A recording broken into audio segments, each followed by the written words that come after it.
Hey guys, welcome, Mr. Smith's Kitchen. Brian, Mr. Smith Kitchen. As always, I know that you guys probably, if you follow me for any amount of time, probably hate the fact I say that all the time, but I'm just stating facts. So today's Wednesday, and I thought we would do something for dinner, and it's actually Wednesday late morning. It's like 10:30, 11 o'clock, and we got kind of a busy day ahead of us. It's already been a busy morning. Got a busy afternoon, but I still want to make dinner, right? Still got to eat at night. And it's blazing hot outside. It's supposed to be in the 90s with a heat index of like 104, which isn't really uncommon for August in Ohio, but still blazing hot, so I don't want to cook outside. I surely don't want to heat the oven up and make the air conditioner work any harder than I have to, or the stovetop for that matter. My little kitchen gets hot. I mean, if you have not seen my kitchen before, if you're new to my channel, first of all, welcome. I'm glad you came. If you're returning, you're just going to get to see my kitchen again. But my entire kitchen literally consists of what you see here, all right, because right there is the dining room. And then you've got sink area, what cabinets I own, a window, and the back door. So I don't have a big kitchen, and when it's a bazillion degrees outside, and the air conditioning's already working hard to keep us comfortable, the last thing I want to do is heat up the house. So we're going to do a crock pot meal today. This one's really easy. Takes about 10 minutes to prep everything. 6 hours to cook, which means I can go on about my day, followed by about another 5 minutes worth of prep, and then we can eat. So we are doing a corn and potato chowder. And it has a little more than corn and potatoes in it, but corn and potato chowder. I got the basic recipe from Good Housekeeping online, and I modified it some based on what I had available here in my little town of Newark. So that being said, like I said, if you are new to my channel, welcome. I'm glad you stopped by. Don't forget to subscribe over here. Notification bell right next to it that lets you know my videos come out twice a week. I haven't missed one yet, but that doesn't mean it couldn't happen. Family, full-time job, lots going on. So it may happen, but I hope not. We do have a bunch of new subscribers, and that's awesome. I thank you for subscribing, and I'm glad you're finding something interesting enough in my channel to subscribe. Thumbs up, thumbs down, very important. The more we subscribe, more thumbs up and thumbs downs I get. Either way, it does a couple things.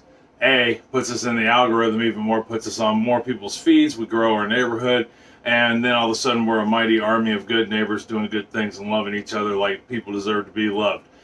And not in that way, stop it.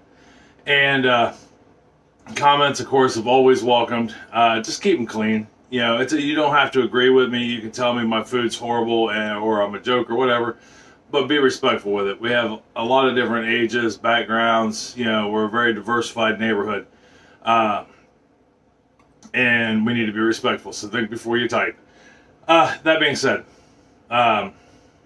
let's get down to the counter and see what we can get into. All right, hold on for me 1 second. Okay. So, down here at the counter, and I don't have my whole crock pot sitting out here. I got it out in the dining room, while the heating element of it and the plug-in for it.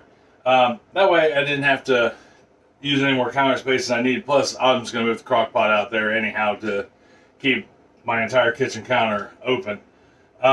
You were sitting on the other half of the kitchen counter, and it's half the size of this. So, things we will need for this. Really easy, a little bit of prep work, but nothing we can't handle, right? Because if I can do it, you can do it, hands down. All right, so first thing we need, 6 to 8 quart crock pot. All right, I got a 6 quart. So small crock pot might work, like a 4 quart, but you would really have to downsize a little bit on this recipe where I've upsized some. All right, so to our pot, things we have to add to it. We're going to take some red potatoes. Now, this recipe initially called for 12 ounces of red potatoes, and I'm here to tell you, if you get a decent-sized red potato, it's about 2. Not nearly enough, in my opinion. it is a corn and potato chowder. Those are supposed to be the rock stars of the dish. So I have a pound of potatoes in here, and I cut them up. Big hash brown size pieces. Some a little bigger, some a little smaller, but you want to cube them up, give them good structure. Now, with cooking, make it your own. So if you want these itty bitty small, great. If you want them a little bigger, fantastic. Mine are large hash brown size pieces. So we're going to put that in the bottom of our crock pot, just nice and even and layered. To that, we are going to add a few nifty ingredients. One of them I've never had before, but it smells fantastic. Well, I've never had the plant. I've had plenty of the seeds. Is fennel, and we're just using one fennel root ball. All right, and if you've never seen fennel, it looks very similar to celery. And the ball part is the bottom. And the top part, because we're gonna need to save this. Let me grab a piece of the stock real quick, and I'll show you. Ugh. Okay, so fennel, essentially, this is the top part of the fennel, and there's a big root ball on the bottom, and you can find this in most grocery stores. I base that on the fact that I've never been in a grocery store that didn't have it. But the fond, which is, at least I'm assuming I'm pronouncing that right, is these little hairs right here, the little leaves. We want to save some of them. We want to save some of those. We're going to use those for garnishing. So when you cut off your tops and you cut up your root ball, make sure you save some of that for it. And sorry, you may hear me being told that there's motion in my backyard. It's our camera, and the pool out back has floaties in it, and every time they move, the camera lets me know there's motion in the backyard. But anyhow, that being said, moving on. I got one fennel, the root ball to it. I've got one medium-sized onion, and these are just rough chopped. We're looking at, there's my onion, fennel. They once again, bigger, smaller, completely up to you. But I wanted rough chopped, borderline diced onion, and same size, about quarter-inch size, about a quarter-inch size fennel, cut in squares. And then we're just going to put that in our crock pot also, just like such. Sorry, I was rambling. I apologize. And we're going to give that a good stir. Don't be afraid to use your hands. As long as you've washed your hands and they're clean, there's not a reason in the world why you can't use your hands to cook with.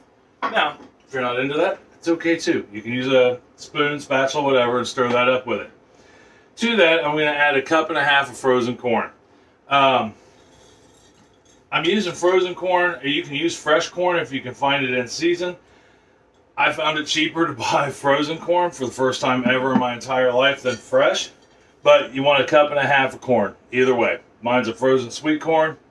I think it'll be perfect. And then we're going to add, should I find it? There it is. 3 cloves of fresh garlic. And I just small chopped them right here. And I gotta get the paper or plastic off of them. There we are.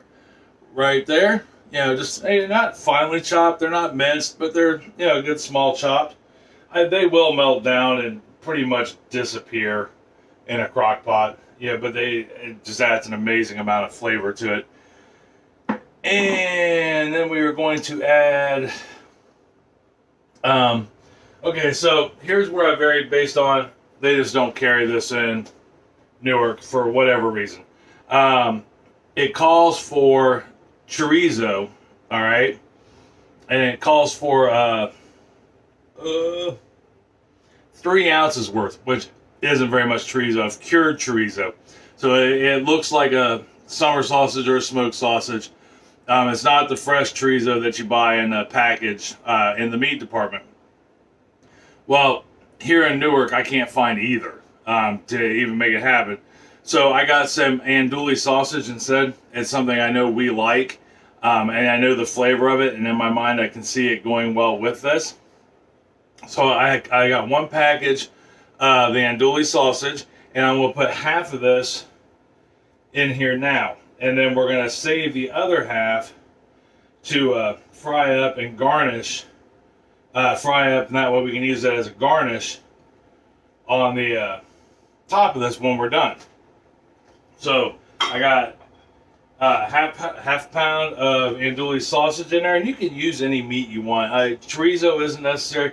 Andouille sausage, whatever you like. Those may be too spicy for you, and that's okay. And then we are going to add 2 tablespoons of flour as soon as I find my tablespoon. There it is. And this is just regular all-purpose flour like you would have in your houses. And we're going to put 2 tablespoons on this and sprinkle it, just like such. And what this is going to do is help thicken it up to make it a chowder. Put that in there.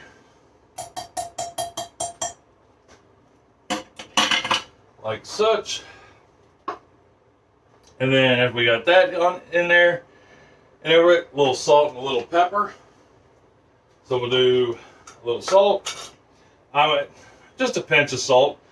Because I'm using kosher salt, just like I do with baking. Because what kosher salt does is, it doesn't overpower the salt. I'm using about a 1/4 teaspoon or a healthy pinch. But salt helps bring out the flavors of everything it's cooking with. It's like a helper product. And then we are going to add about a 1/4 teaspoon of black pepper. And I'm using a coarse black pepper. We're just going to throw that in there. Now, we're doing this to taste. So, before we serve it, we'll taste it and see if it needs a little more salt or a little more pepper. So, we got that in there. Then we're going to add, this calls for 6 sprigs of fresh thyme, which would be great. Oddly enough, the grocery store was out of fresh thyme. Even in the packages, they had 1 package left and it was black instead of green and wasn't happening. So I've got some dried thyme here, and I'm going to put this in here. Now I'm going to leave this in here.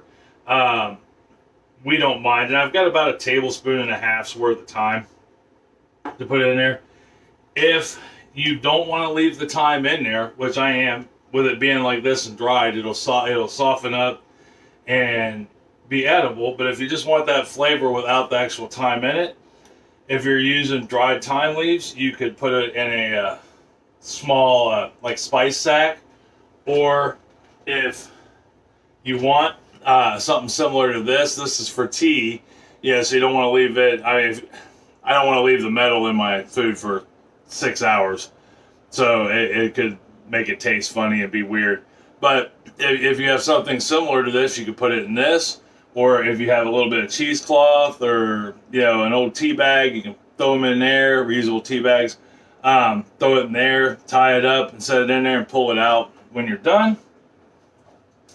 Or you can just do like I just did and put it in there and leave it. Completely up to you.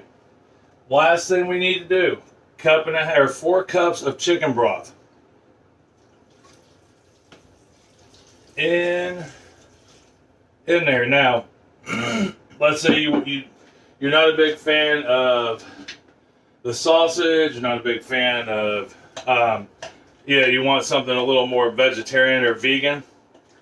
You can use a vegetable broth in this instead of chicken broth. You can replace the meat with a meat substitute, like an ultimate meat, because you wouldn't want an ultimate burger. But you can use something like that to put in here. Tofu, if you wanted. I don't know if I put the tofu in now, or you may not have any solid tofu left after 6 hours. But there are several options. This is definitely an option-friendly meal. All right, so we got that all stirred up. And that's really it until the very end. There will be a couple things we add in at the end, which I'll show you when I come back. But in the meantime, we're just going to take this and put it on the crock pot, on the heating element. And in this case, out in the dining room. I'm sure yours probably might not be out in the dining room, or it might be, never know. And we're going to let it cook for about 5 to 6 hours in the slow cooker. You don't take the lid off, don't do nothing to it. Walk by, stir it out a little, whatever it takes. But you don't take the lid off. doesn't need to be stirred. Just let it cook.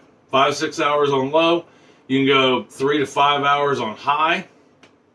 3.5 to 5 hours on high, or until the potatoes are soft. The sausage is already cooked. You know, even if you would get the chorizo, this cured chorizo, it's already cooked. So we're literally just kind of warming it up and allowing its flavors to spread in the chowder. So we're looking to get the potatoes done. But I'm gonna put mine on low because I've got lots of things to do today, and it's now 11, not even 11 o'clock in the morning, and we want to be able to eat this about 5. So 5 to 6 hours on low, 3.5 to 5 hours on high, or till the potatoes are soft. So when I come back, we'll finish doing this all up, and we will try some. All right, I'll be right back. We've been cooking for the last 6.5 hours, 6 hours 40 minutes. My crock pot has a thingy where after 6 hours it automatically kicks it to warm, but it's been in there for about 6.5 hours. So we're to the point now where we got 2 things left to do, and then we just gotta eat it. So let's get back down to the counter and we'll see what we got going on. So back down here to the counter. Yay! First thing we gotta do is pop our crock pot lid off, where it is nice and toasty. I did eventually move it here about a half hour ago onto the counter from the dining room. Give it a quick stir, and then to this, we're simply going to add 1/3 to a half a cup, 1/3 of a cup of heavy cream, or heavy cream, half and half to this. You could use heavy cream, and I almost did just because I always have heavy cream, half and half I had to go out and buy. And all this is going to do is help to thicken this up a little bit and give it some color. We'll get that stirred in there, just like such. We will just put the lid back on right quick, leave it a little cracked, and we're going to shove that to the back. And then in the pan here, I got a little oil going, got it on warm. I'm going to finish heating this oil up, and then we'll take the rest of our sausage and we'll get it browned up.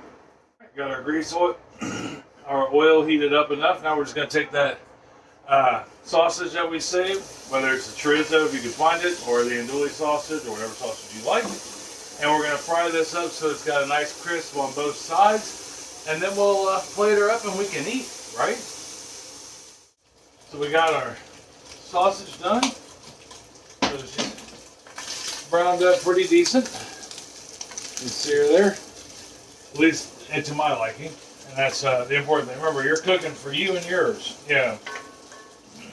And that's the important thing. So there's something you like, put extra in. If there's something you don't like, don't put it in. That's kind of the cool thing about it. Alright, so go ahead and get our chowder. Good stir here. I know it looks fantastic. It smells wonderful. Can't wait to try it. Put some of our chowder here in the bowl. A little more. There we go. And then to top this off, let me bring it down a little more. Oh, you can kind of see what I'm doing. There we are. I'm going to top this off with some of this sausage.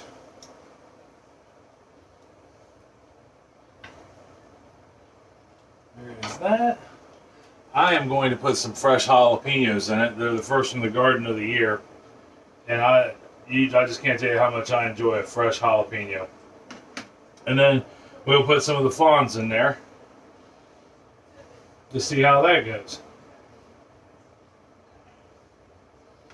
Alright. And there, my friends, is our finished product. Here, I'll bring you down a little further so you can actually see it. And there we are. That's what we look like. Now, I'd fill the bowl up, but we're going to make some potatoes to put on the side. And I'm probably going to put this over the potatoes.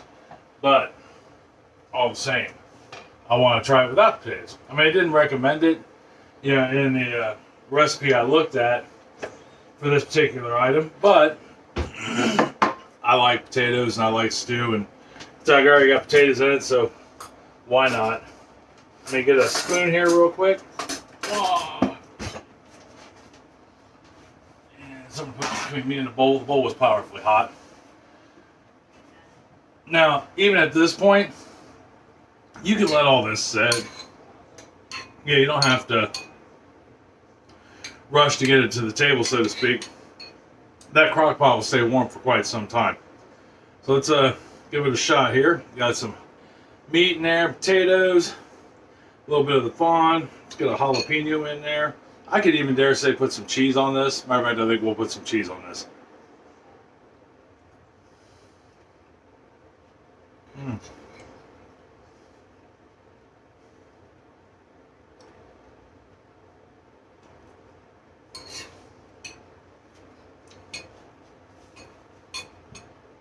That is right on. The chicken broth doesn't even taste so much like chicken broth. It's really kind of weird. I think it's between the cream, the fennel, and the onion and all that. Really add a bite to it. Those jalapenos, though, are very fresh and pack a little bit of heat. Be back in just 1 second. I need something to drink. Those jalapenos are really fresh. And pack a punch. I would be curious to see how this tastes with the chorizo. It is really with the andouille sausage.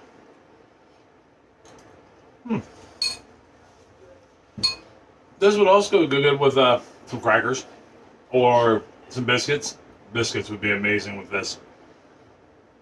Just a nice buttermilk biscuit, even if they're the kind that are already in the can. Which that's okay. Biscuits are kind of a pain. They can be kind of a pain to make. But I definitely recommend trying this. For being a chowder, for something that sits in a crock pot all day, but the house didn't get hot. Well, it did a little bit. I made cookies. I broke down and made some cookies. But it didn't really heat up the house at all. It's hot outside. This was very little work and effort. It allowed me to get some other things done. I got to get some seeds together for marigolds for next year for the garden. As it grows, we'll want to keep marigolds in there. That marigolds are quite an awesome, resilient flower that help keep pests out of the garden and attract good pollinators. And we want that. As we build our garden out back and our flower beds, they'll all be based around bringing in other animals, you know, critters that are beneficial to the gardens. Soil is important, but you know, bees and stuff like that are very important to pollinating a garden. So anyhow, that being said, we'll get into more of that another day. Try this. Try this chowder. I've never had fennel before. It's good. I like it. It adds a great flavor to this. It just works. This whole thing works. And of course with the andouille sausage, I can't imagine how it would be bad with the chorizo. I wish I could have gotten chorizo to go with it. But give this a shot. Let me know what you think. I mean, if you like it. I mean, if you don't, just leave me a note down in the comments below if you do try this and whether you like it or not. I think you will. And this would be good for quite a few people. If you're throwing a small get-together, bam, done, and you didn't have to spend any time with it. Till tomorrow, we're going to do a deep dish cherry pie with a crumb topping that I think you're going to love. Marin, I know we love cherry pie here, and this drizzle topping is, well, crumb topping is great. So basically I take 3 different pies that me and Chris enjoy and we turn it into one pie. So try this, and I love you. I love you very much. I mean that from the bottom of my heart. I truly do. Tell somebody else you love them and that you love them very much. Make this chowder. Share it with them. Have a good conversation. They'll enjoy it. Some people may even need it. So tomorrow for cherry pie, I'll see you then. All right? I love you. Bye.